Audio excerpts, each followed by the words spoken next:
Hello Leo, Sun, Moon Rising, and Venus Signs. Kamusta kayo? Sana po'y nasa mabuti kayong kalagayan. Welcome back po sa Star Tarot. Kung bago kayo rito, welcome din kayo. Thank you sa inyong support.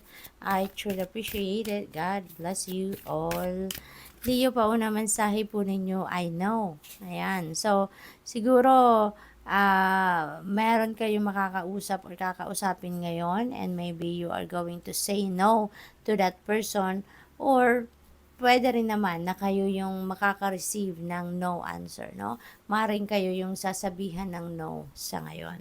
So, maaaring proposal yan, ano, na about, baka mayroong mga offers sa inyo for trabaho or racket or kung ano, and maybe you're saying no to it, no? We have peaceful resolution, really very good. Leo, kasi ngayon magkakaroon na kayo ng pagbabate, pagkakaayos ng kung sino man na meron kayo sigurong hindi pagkakaintindihan, no? So ngayon, you will come up with a peaceful resolution, magiging maayos na ang inyong relasyon, no? Kaya kayo ay magiging, kumbaga makakapag-move forward na kayo sa buhay ninyo, makakapag-move on na kayo sa buhay ninyo because you are going to come up with a peaceful resolution na gagaang na ang inyong pakiramdam. We have it's up to you. Ayan, so parang napipick up ko agad dito, Leo, maaaring merong mga choices, no, na nandiyan sa inyong harapan.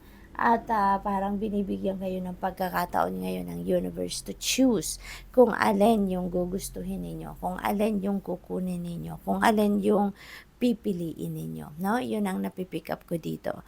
So, maaaring lahat ng yan, lahat ng opportunity siguro na nandiyan sa inyong harapan ngayon, maybe they are all equally good, no? They are all equally beneficial, but binibigyan ka ngayon ng pagkakataon ng universe na mamili, no? Piliin ninyo kung ano yung pasok sa criteria ninyo, something like that. So, what else? Tingnan natin kung ano pa ang kaganapan dito for Leo.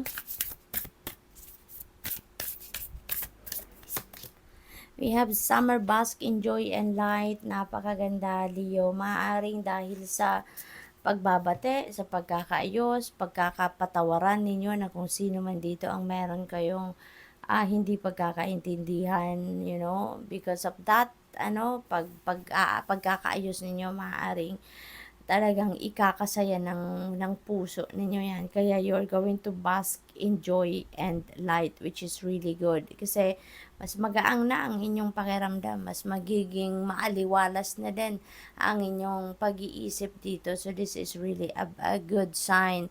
Diba? Kasi pag may alam mo yun, parang pag may kaaway tayo, 'di ba? Ang bigat-bigat sa loob.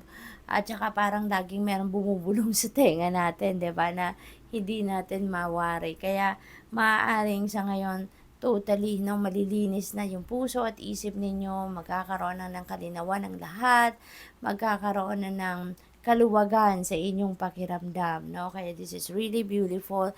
You're going to bask in joy and light. What else? There is an excitement as well na nararamdaman ako dyan, na mararamdaman din ninyo, no? So, we have trader exchange energy to create abundance. So, siguro negosyante ang iba sa inyo dito, Leo, no?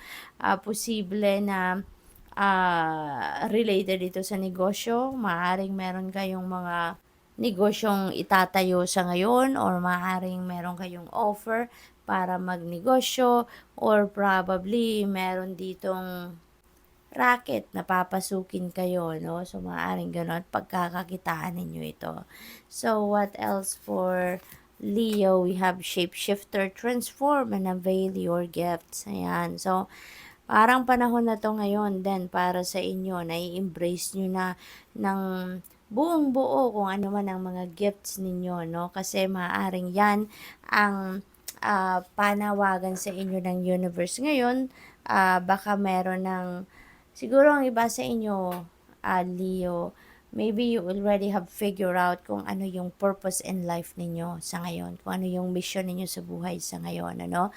Kaya kailangan na i-embrace nyo na yung gifts niyo because maybe yun ang kakailanganin ninyo para ma-carry out ninyo kung ano yung mission ninyo or yung purpose ninyo sa buhay. Kaya meron ditong change, no, na mangyayari. Maybe one day, one morning, you will realize, no, or pagising ninyo, baka nasa isip ninyo, I need to do some change or create some change sa buhay ko, and maaaring magsisink in na sa sarili ninyo, 'di ba?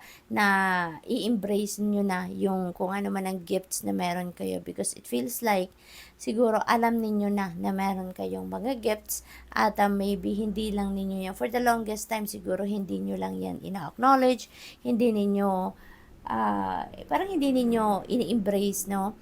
Pero ngayon, one day, no, there is going to be a change sa inyong perspective, a change of heart, no? At maaring ngayon that is linked to embracing your gifts and sharing your gifts to the world, no? Maaring kayo ay healer, maaring kayo ay magiging spiritual guide, spiritual counselor, mentor, no? Maaring along those lines ang mga gagawin ninyo, Leo. So, tignan natin kung ano pa ang ganap.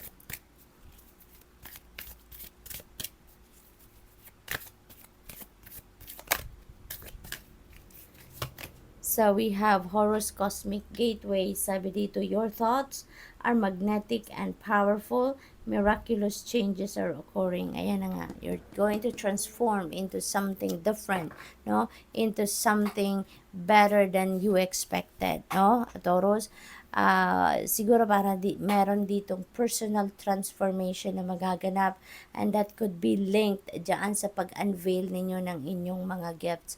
So, maaring isa yan sa mga pagbabagong mangyayari sa buhay ninyo, no? At saka sabi dito, your thoughts are magnetic and powerful. So maaari talaga dito na kung ano yung iniisip ninyo, no? All of a sudden, maaring may change of heart kayo, may change of mind kayo, at kung ano yung isiset ninyo sa isip ninyo, maybe you are really going to manifest that, no? Sooner than you expected sa 3D reality ninyo. Ganon kalakas yung power na meron kayo at this time, Leo. So, what else? We have Saint Germain Karma releasing, move beyond drama, create your own path, make room for good energy. Ayan, so parang ano dito, no? Parang siguro merong mga kaganapan sa paligid ninyo na maybe masyadong magulo, or siguro hindi yon ang cup of tea ninyo na mga nangyayari sa paligid ninyo. Kaya siguro maaari din na maraming mga influence, no? Iba't ibang klaseng influence sa paligid ninyo na maaaring na nasasabi ninyo sa sarili ninyo na this is not what I want. Hindi ito yung gusto ko.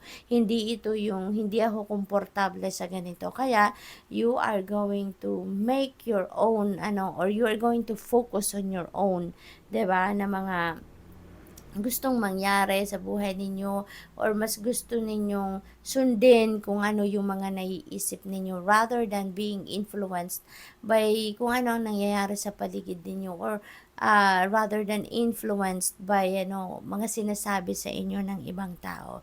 You're going to create your own path, you're going to focus on your own path, yung ganon. So parang hindi kayo makikinig dito sa mga sabi-sabi ng maraming tao, which is really good, 'di ba? Which is really good kasi parang yung mga nagmamarites, nagmamarisol sa inyo yan ay hindi mo naman sigurado talaga, 'di ba? Kung yan ay makakabuti para sa iyo or kung yan ay makakabuti para sa kanila, 'di ba? Kaya mas magandang focus on yourself, focus on your own path, and yun, focus kayo sa inyong sariling energy, and make sure na good energy talaga yan. Kaya as much as possible, mas maiging iwasan na lang ninyo kung ano yung mga sabi-sabi, mga chismis, mga kung ano-anong mga pang-iintriga sa inyong paligid. Move beyond drama around you, and focus on yourself. So what else? We have Serenus life force, express your driving passion, sensual and sexual powers are increased. So parang sa ngayon because meron kayong sariling diskarte, no? At hindi kayo susunod sa kung anong sinasabi sa inyo ng kung sino-sino sa paligid ninyo. You are really going to to pursue whatever it is, no, na gusto ninyong i-pursue. Kung ano yung gusto ninyong ma-achieve, ma-accomplish, yan ang gagawa ninyo ng paraan, ano? At parang you are going to be determined, focused dito, no? Yung energy ninyo is going to be focused on what you want or on what you are going to or what kung ano yung gusto ninyong ma-accomplish sa ngayon. So which is really good. So good luck and thank you for watching. Love and light. Namaste.